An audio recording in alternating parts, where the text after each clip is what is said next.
Devara cinema గురించి full exclusive information అయితే వీడియోలో మాట్లాడుకోబోతున్నాం. సో మీరు చేసేది ఏంటంటే లైక్ కొట్టి సబ్స్క్రైబ్ అవ్వడం మాత్రం మర్చిపోవద్దు. ప్రతి అప్డేట్ కూడా పిచ్చెక్కిస్తుంది. ఎన్టీఆర్ ఫ్యాన్స్ అస్సలు మిస్ అవద్దు. కుదురుతో 10 మందికి షేర్ చేయండి. ఇంకా ఓపెన్ చేస్తే దేవరా మూవీ ట్రైలర్ వచ్చేసి 2 hours 50 minutes ఉండబోతుంది. ట్రైలర్ లో మాస్ కట్స్ అయితే మామూలుగా లేవంట. నిజంగా ఫ్యాన్స్ అందరికీ కూడా ఒక విజువల్ ఫీస్ట్ లా ఉండబోతుంది. ఇంకా ఈ ట్రైలర్ లో మూవీ స్టోరీ ఎలా ఉండబోతుంది అనే దాని మీద కొంచెం హింట్స్ కూడా ఇవ్వబోతున్నారు. ఈ ట్రైలర్ లో ఎక్కువగా నార్త్ కంటెంట్ ని హైలైట్ చేస్తారన్నమాట. ఆల్మోస్ట్ సినిమాలో ఉన్న అన్ని క్యారెక్టర్స్ ని కూడా ఈ ట్రైలర్ లో చూపించబోతున్నారు. ఇంకా సినిమాలో 1-2 సర్ప్రైజులు ప్లాన్ చేశారట. అవి మనం థియేటర్ లోనే చూడాలి. రేపు సాయంత్రం 5-4 PM కి యూట్యూబ్ కి మోత మోగిపోతుంది. అసలే ఎన్టీఆర్ సోలో సినిమా చూసి ఒక 5-6 years అయిపోయింది. RRR మూవీని పక్కన పెట్టేస్తే. అందుకని ఫ్యాన్స్ అందరూ పిచ్చి ఆకలితున్నారనమాట. ఇంకా నెక్స్ట్ వచ్చేసి దేవర మూవీ క్లైమాక్స్ సీన్ గురించి కొంచెం ఇన్ఫర్మేషన్ తెలిసింది. దాని గురించి మాట్లాడతాం. ఈ మూవీ క్లైమాక్స్ లో ఎన్టీఆర్ అలాగే సైఫ్ అలీ ఖాన్ ముష్టి యుద్ధం చేయబోతున్నారు. ముష్టి యుద్ధం మల్ల యుద్ధం అంటే మీరు దంగల్ లాంటి సినిమాలో చూసే ఉంటారు.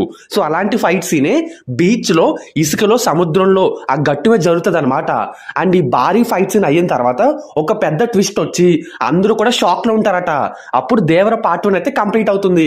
ఇంకా Part 2 కోసం అందరూ పిచ్చ వెయిటింగ్ చేసేలాగా Part 1 క్లైమాక్స్ అయితే తీర్చిదిద్దుతున్నారు. ఇంకా ఇదే ఫైట్ సీన్ లో ఎన్టీఆర్ 6 pack తో కనిపించబోతున్నాడు. షర్ట్లెస్ గా కనిపిస్తాడు అనమాట. ఈ సీన్స్ మాత్రం థియేటర్ లో ఫ్యాన్స్ కి పూనకాలు తెప్పిస్తాయి, అందులో డౌటే లేదు. ఇంకా సినిమా మొత్తం ఫైనల్ రన్ టైం వచ్చేసి 3 hours 10 minutes వచ్చింది. అంటే మూవీ మొత్తం రెడీ చేసుకున్నాక ఎడిటింగ్ టేబుల్ దగ్గర చూసుకుంటే అంత వచ్చింది అనమాట. ఇప్పుడు దీన్ని 2 hours 50 minutes కి తగ్గిద్దామని చూస్తున్నారు. కానీ 20 minutes ట్రిమ్ చేయడం అంటే చాలా కష్టమైన విషయమే. అందుకనే రీసెంట్ గా దావుదీ సాంగ్ వచ్చింది కదా, దాన్ని కూడా సినిమా అయిపోయిన తర్వాత టైటిల్స్ లో పెట్టేశారు, లెంత్ ఎక్కువైపోయిందని చెప్పేసి. ఇప్పుడు కొరటాల శివ దగ్గర ఉన్నది 2 ఆప్షన్స్. మహా అయితే 3 గంటలకు తగ్గించగలరు, లేదు అంటే 2 hours 50 minutes కే పెట్టాలనుకుంటే కొన్ని సీన్స్ ని సెకండ్ పార్ట్ కి షిఫ్ట్ చేసేయాలి. కాకపోతే అలా చేస్తే మళ్ళీ స్టోరీలో ఏమైనా డీవియేషన్స్, కన్ఫ్యూషన్స్ ఉంటాయేమో. చాలా జాగ్రత్తగా ఒక్కొక్క ఫ్రేమ్ ని చెక్ చేసుకుంటూ కరెక్ట్ గా ఎడిటింగ్ అయితే చేసుకుని 2 hours 50 minutes కి తగ్గించుకోవాలి. సో ఏదైనా ఒకటి మాత్రం కన్ఫర్మ్, దేవరా సినిమా కూడా 3 గంటలు ఉండబోతుంది, అందులో డౌటే లేదు.